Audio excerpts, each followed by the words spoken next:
daily Minnesota sports entertainment.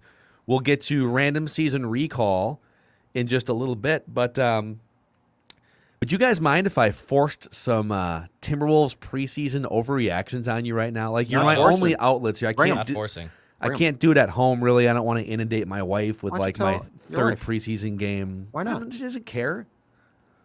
Honey, I tell Dawn about them. You won't believe Jaden McDaniels from the right corner 3 is lights out right now. It's crazy. I explain sports to Dawn all the time, and I'm sure she appreciates it. You mansplain sports to your wife. I don't know. I don't mansplain. I get into the intricacies of like baseball moves. That's not mansplaining. That is helping someone understand the great national pastime. Well, the Wolves last night, they let the Clippers hang around for a few minutes there in the first quarter, so they were kind of feeling things out. And then they drop another 40-point second quarter, and they wind up with a 128-100 victory. Now, the Clippers, it's preseason, and the Clippers didn't play Paul George. But listen, the Wolves didn't play Josh Okogie, and so it basically cancels out. I mean, we got one starter here and another starter there. But I literally last night, I'm sitting there, I'm taking notes on my phone. I'm gleefully, giddily watching this ball movement offense. And boys, I think the biggest thing I noticed was Anthony Edwards, Karl-Anthony Towns, and D'Angelo Russell, who all played around 25 minutes, just how well they play together and how much they look to feed each other opportunities. There's the situation in Philadelphia with Joel Embiid and Ben Simmons. It's awkward, it's clunky, and I'm not talking now. I mean, now it's like an abomination. I mean, like on the court when they were playing together, it's awkward, it's clunky. They're kind of in each other's way. And I just feel like Towns, Edwards, and Russell are great complementary pieces. I mean, and then there's times where like Russell will come down the court 3 times and facilitate something or maybe get his own shot. And then he'll realize, or Chris Finch will call a play set of some kind that says, okay, now it's time for Ant he's going to be the point person here on the right wing. And then Karl-Anthony Towns will get his shots in the low block, and if he gets doubled, he kicks it out. And the way those guys are playing off each other, and all 3 of them, 13 shots for Edwards, 13 shots for Towns, 11 for Russell, like that's how it should be. I think Towns and Edwards should take the most shots. Russell should take shots when he's hot, but look to distribute. And then everyone else should sort of fall in line and be a role player. And so I know we're 3 preseason games in, but just playing off the last 10 games of last year too, those 3 guys look to be playing off each other very well in the 3-0 preseason start. That's my biggest observation. Well, that's imperative too. So do you think that D'Lo gets his role then? Yes, because I mean that's incredibly important. That's incredibly key to this whole I think thing. A lot of people were kind of worried that like, all right, does D'Lo think he's the 1A here, and is he going to go rogue and shoot the ball 30 times and just sort of freeze out Anthony Edwards? And that was not the case. I mean, those guys were on the court at the same time, and D'Lo was looking to set up Edwards, and then he would just sort of fall out and stretch the court. 9 assists for D'Angelo Russell in 23 minutes last night. He also was active on the rebounding front too. Like how active these guys are off the ball right now is something that really stands out. And it's early, and it's camp, and it's preseason, and I'm sure it's being drilled into their heads. Right. But they're very clearly taking more pride in off the ball movement, defensive movement, etc. That's Finch too, right? Like I'm 100%. Like I think the scheme is going to be good.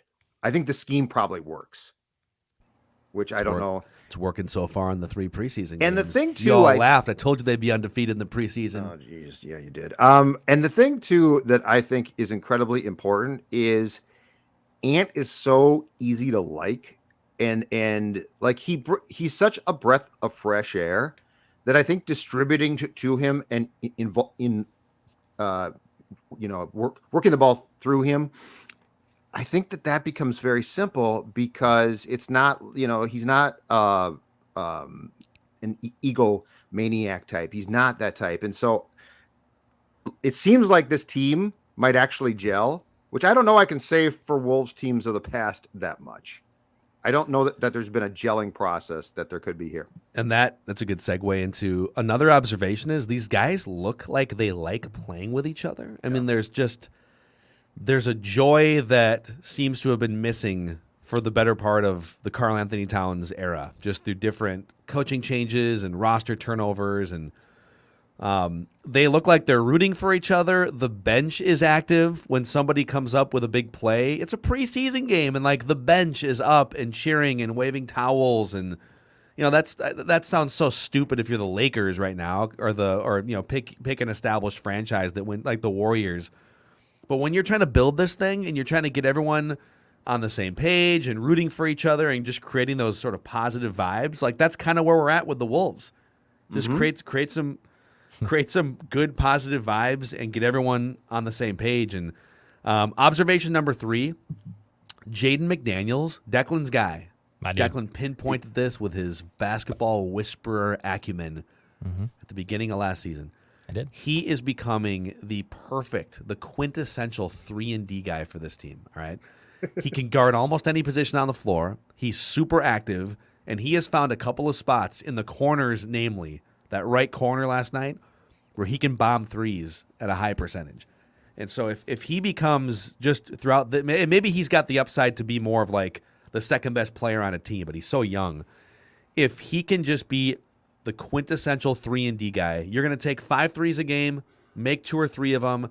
You're going to play lockdown defense. You're going to get some steals. You're going to grab some rebounds. You're going to play 25 minutes a game. Like, that would be an amazing piece to plug in for this roster. I think he also put on let me get my Jaden McDaniels taken. I think he also put on like 25 pounds of muscle too. Like the dude had put on a ton of weight because he was lanky. He came into last year at like 185 pounds soaking wet.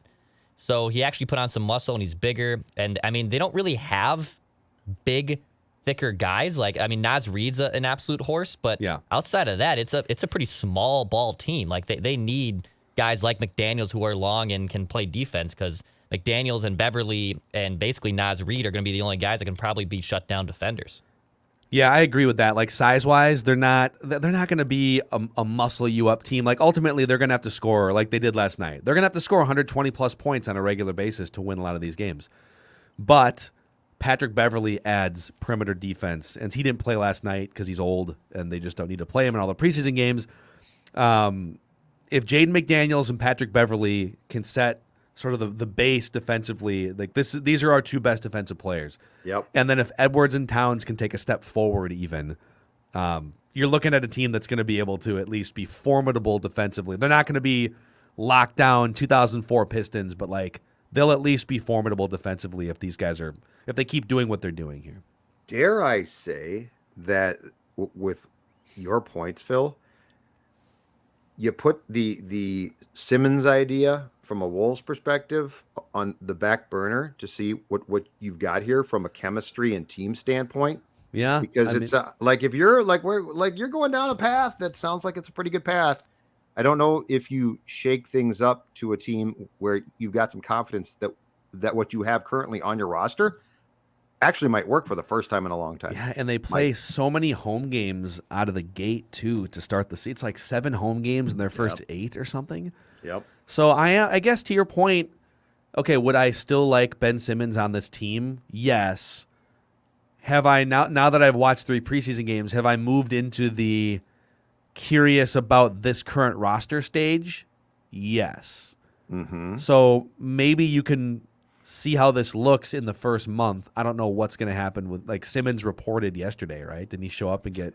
Yeah, he showed up, and I guess they didn't expect him. It turned out. All right. So like he just walked in, and they're like, "Ben, nice to see ya." Super awkward. So it's I don't know. It's a really weird story. Is he going to play games? I think he still gets dealt. Like... But if the Wolves make a trade for him, there's no question Dex's guy is gone. Like he would have to be involved. He's gone. And if what you're saying is accurate and he is maturing more, I don't know that that's a great idea. Yeah, I also don't want to go too crazy, and that Ben Simmons is literally one of the 5 best defensive players in the world, and is also one of the great inside offensive players. Like people rip on him because he can't shoot or doesn't shoot, but like he also converts at like a 55% most of his shots are within about 8 feet, and he's really good within that range. So it's like out there. People say he doesn't do anything offensively. No, he's actually really good in transition and inside. He might be a super he's a weird much dude, better though. player than Jaden McDaniels, but he makes a lot more money too. And he might be super weird. Yeah, there's a whole vetting thing that needs to be done. Like, is his personality and his glass ceiling because Philadelphia just held him down, and schematically he needs a different coach and system? I think there's some of that, but I'm curious just to see this group, which runs about 9 or 10 solid players deep. You know, they're bringing Taurean Prince for 20 minutes. Jared Vanderbilt's a really good player for 20 minutes. Yep. Naz Reid for 20 minutes. You know, like Oz. Ball Morrow, over to James, over to Noel, back to McKinley Wright. So there's a lot to see here in the first month. If they could just sort of put the Ben Simmons thing on the back burner for like a month, I would be curious. Your thoughts on the potential, because I think we are going to see it more now that Gerson's gone, on the Cat Naz being on the court at the same time. That's a good question. I don't know. I think if something allows Cat to be a little bit more free to, if he can be more free to explore the perimeter, I am both offensively and defensively. I'm interested in that. I don't know right now. I think their starting lineup is going to be Cat at the 5 and Jaden McDaniels at the 4 with some combination of like Edwards, Russell, maybe a Kogi. Like they've had a Kogi in the starting lineup. Last night he was hurt. I don't know. I guess what I'm saying is I don't know what they're going to do with their starting lineup and combos. And some of it's less about starting lineups and more about like, okay, how does if Naz Reid comes in, is he replacing Cat? Is he coming in to make the lineup bigger? The fact that Naz Reid can also shoot threes and stretch the floor offensively is a game changer. Yep. That guy was undrafted. That's a great find. That guy was freaking undrafted, and he's out here, one of the sneakier bench players in the league. Like last night too. I'm just looking at box scores now, but like, because I got to be honest, I ducked out after the third quarter when the game was out of reach, and that was Naz Reid territory. Yeah, because the Wolves win big like that all the time. Yeah. It just gets boring. But like, you can just tell sometimes by looking at a box score. Boy, this guy came in for 20 minutes, 2 steals, 2 blocks, 2 assists. You know, like he's just active, and you watch that too. The eye test verifies it.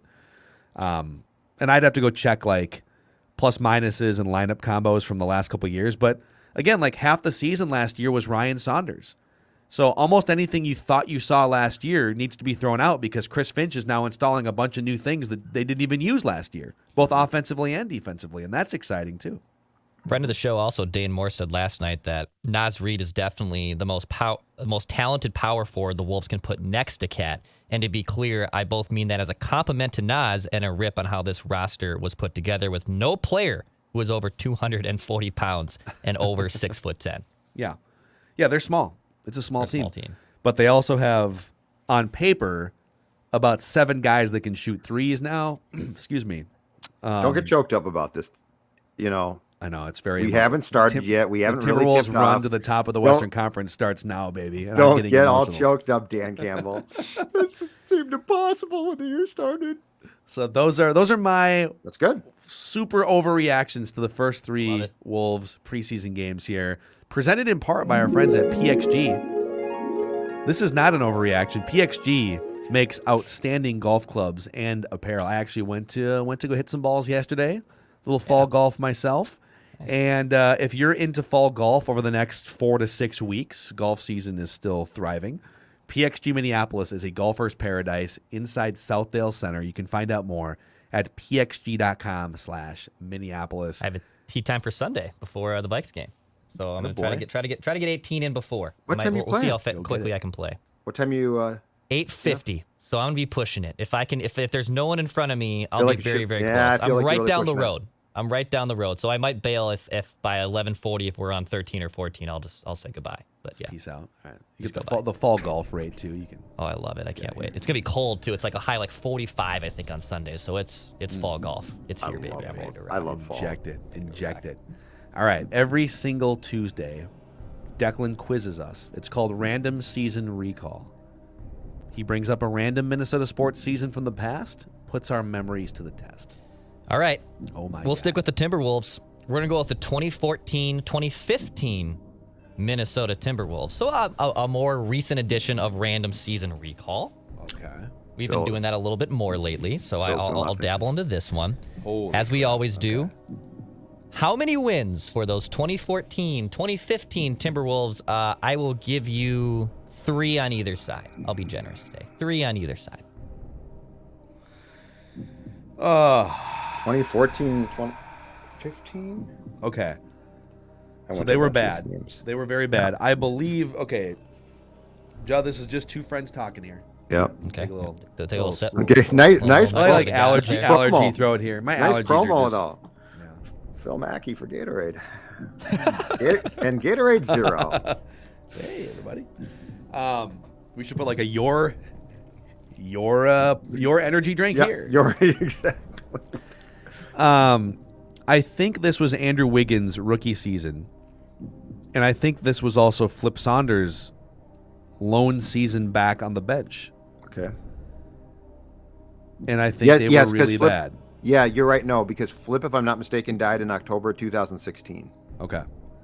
So I think they were really bad this season. Like, what do you want? You want it within what now, Dex? 3. Within 3? And 3. Judd, I don't think they won 20 games this year. I think it was like a 19-win team. I defer to you on this. Yeah, that's it's. Yeah, just trying to think strategically. You know, if we say 19, then we get 16 through 22. Is there any way they would have won more than 22 in Andrew Wiggins' rookie year? It was such a disaster. Well, hold on a second, though. Okay, hold on one second, because I think you're probably right. They got the number 1 pick, so they had one of the. They got the top pick. Yeah, but Flip passed away. I remember. I want to say it was during I got the release during a Vikings-Lions game in right before the 2000. I want to say it's 2016, and that's the year that Mitchell coached him then. Yep. So that would be 2016-17, right? Because it was at the start of that year. Yeah. So did Flip coach him for? Flip moved off the bench. I think what happened was Flip coached 14-15, and then Flip moved off the bench to the front office for 2015-16. Oh, did he? And then 16, and right before the season. Yeah. Okay. He die in like October of 16. Yeah, that's what I'm saying. So, and I thought he had coached him the year before. Yeah, but I mean, yes, I'm sure that the team was terrible. So I'm sure that you're right on the. Let's go 19 wins. 19 wins. Yep. Like it. Yeah. Ooh. 16 wins. 16 okay. wins. Oh my. Wolves. Right, and by the way, you guys were a year early on the unfortunate passing of Flip. So 2014-15 was the last year. Flip passed away in October of 2015. Oh, it's 15. But yes, Judd, it was on a Sunday of a Vikings game. Okay, that's what I remembered. Okay. Because he, in the offseason, drafted Cat and Tyus That's right. Jones. That's right. And had the big party at, I believe, 508 for the Loon. Yeah, because he went to 508 and I think Tyus and his family was there. Mm-hmm. Yep. Okay. Okay, so 14. So you're saying 14-15, and he did coach 14-15, right? Correct. Yeah. Okay. So he died. Okay, so it was quicker than we gave it credit for there. Okay. Mm-hmm. Mm-hmm. Okay. All right. Okay. Who led the team in scoring per game that year? Okay, Wiggins would have been 15, 16, 20, probably closer to 20 points a game. I think Kevin Martin was on that team. Oh, what a great shot. A little set shot. Weird. That little weird motion that Kevin Martin had. Was on that team. I'm trying to think of who else. So Kevin Martin, Pekovic. Might be Kevin Martin. You might be right about that. Because he did score. I mean, he did score a lot. Who else would have been on? Kevin Love's gone by now. So they made the trade. Because they made the trade for the number. Oh, that's right. During the offseason. Yeah. So Love was gone. That's right. They didn't get the pick. So I think it's either Wiggins or Kevin Martin. I'm trying to think of who else. Yeah, who else was on that club? So who was the? Oh my God. So that club KG, dude. KG was on that club. Wasn't KG on the? He brought it back. Yes. During this, and Ricky was the point guard, right? Yeah. So that's Ricky. It wasn't him. No. So yeah, you might be right. All right, it might be Wiggins, honestly, but Kevin Martin. Kevin Martin, official guess. Oh, Kevin Martin, 20 points per that's a game. pull. Kevin, 20 points per game for Kevin That's a Martin. pull, man. That's nice. That's right. Nice. Not bad at all. Actually, funny enough, and this is the next question, 10 players average at least 10 points per game for this Wolves team. Okay. Give me 6. All right. Well, Kevin Martin, Andrew Wiggins, 1, 2, Nikola Pekovic. 3. Yep. That's 3 of them. Ricky? Yeah, Ricky. 4. Now the question becomes, who else was on this team? Yeah. Who's the other forward on this team? Oh, did he keep Budinger, Phil? Oh my God. Did Flip keep Chase Budinger for a season? God, he had knee issues. Let's burn a guess. All right, we get 3. Chase Budinger. He was on that team, but he didn't, and he played in 67 games, but he did not average more than 10. Oh, so he played. Okay, I wasn't even positive he stayed on the team. Oh my God. Doppelganger. I think we went to. So we've got 4. So we got 4, Declan? You got 4. I need 2 more of the 10. All right. Was Trying to think who was of off there's the got to be another bench? veteran or something. Who's their backup point? Like Luke Ridnour? Wasn't Luke Ridnour on one of these teams? that sounds right. Would he have averaged 10? Let's go Luke Ridnour. Luke Ridnour is not on this team. Jeez. All right. Come So on, who fellas. else did? So Come on. who quit prodding us. So who else did Flip bring in from a veterans day? He had to bring in. Let's also think about some of the draft picks that were made. So it went. Let's go in order. So Rubio was 09. It took him a couple years to come over. Wes Johnson, Derek Williams. Oh, that's right, Derek Williams. What a terrible pick. But that would have been like. I don't remember who was 2011. still. I don't think he was still on the team. I don't remember who was still around by that point. That's why I was trying to think. Did Flip bring in any of his old standby veterans that he liked? Well, who else did he draft? Did here? Garnett? No. KG was like 5 or 6 points a game. He only played in like 5 games. Now, who were they drafting like before Wiggins? I'm trying to think. Who were the draft picks like a year or two before Wiggins? Oh, God.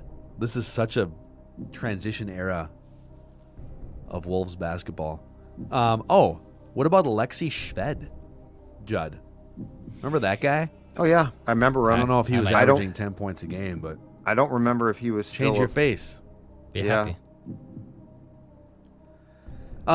Anthony gonna defer Tolliver you. probably averaged 10 points. He was probably on that team. That But unofficial I'm guess. kind of out of guesses here. Anthony Tolliver. Okay. Oh my God. All right, Wow. dudes. You missed out on Shabazz Muhammad, Oh, Shabazz. That was Thad one Young, of the, Thad Young. Oh my God. Corey Brewer, Okay, he came back. He scored 50 in a game. I forgot he was even Was back. Mo Williams on this team too? Mo Williams. You missed Mo Williams. He dropped averaged 50 12 in a points. game. He Yeah. was the veteran that Flip That's brought. right. I knew there was. He And dropped. you missed Zach. 50 And you against missed the Zach Cavs. Levine. You missed Zach Levine. Oh, that's a bad miss. Zach Levine. That's a. I'm not going to apologize for the rest. Can't That- believe, that's dude, a bad the fact miss. that Okay. Zach Levine was on this team. My God. Yeah. I Gave him away in don't. the He end. technically counts this, but I'm not counting it. Gary Neal played in 11 games and also averaged 11 points, but I'm not. Like, Who? 11 games, in my opinion, doesn't qualify, but according to Basketball Reference, it does. But I'm not. Gary gonna Neal? count Gary Neal. Okay. Yeah, Gary Gary Neal. Neal. I don't remember Alrighty. Gary Neal at all. Gare. I could put. Gare. I could pass him on the street. I wouldn't recognize Gary Neal. Couple more here. The Wolves ranked first in the NBA in this scoring statistic. Scoring statistic. First in the NBA. Okay, they didn't shoot threes. It wouldn't have been 3-point attempts. Flip hated no. threes. Scoring. He liked short field goal attempts. Trying to think of Or like, at the very how, least, how mid-range. obscure is this? They might have been a high percentage free throw shooting team that year. Okay. Ricky always made free throws. Yeah. Kmart was like a 90+% free throw guy. Could Yeah. they have been the I like it. free throw percentage? I like how you're thinking. I don't think they got to the line very often, but let's go free throw percentage. free throw percentage. Yep. No, but 6th in free throw percentage and 2nd in mates and 3rd in attempts. They did get to the line a ton. Yeah. They got to the line a ton, but percentage-wise, they didn't make it. The other one I would say is they probably, I don't know, I was going to say 2-point percentage, but Ricky was a bad converter at the rim. Laptop died, but I remembered the questions off the top of my head. Okay. Andrew was really good though at the rim that year, because that was his first year, and he actually drove to the basket a lot. Yeah. And converted a lot. I think. All right, let's go 2-point percentage. 2-point make percentage. All right.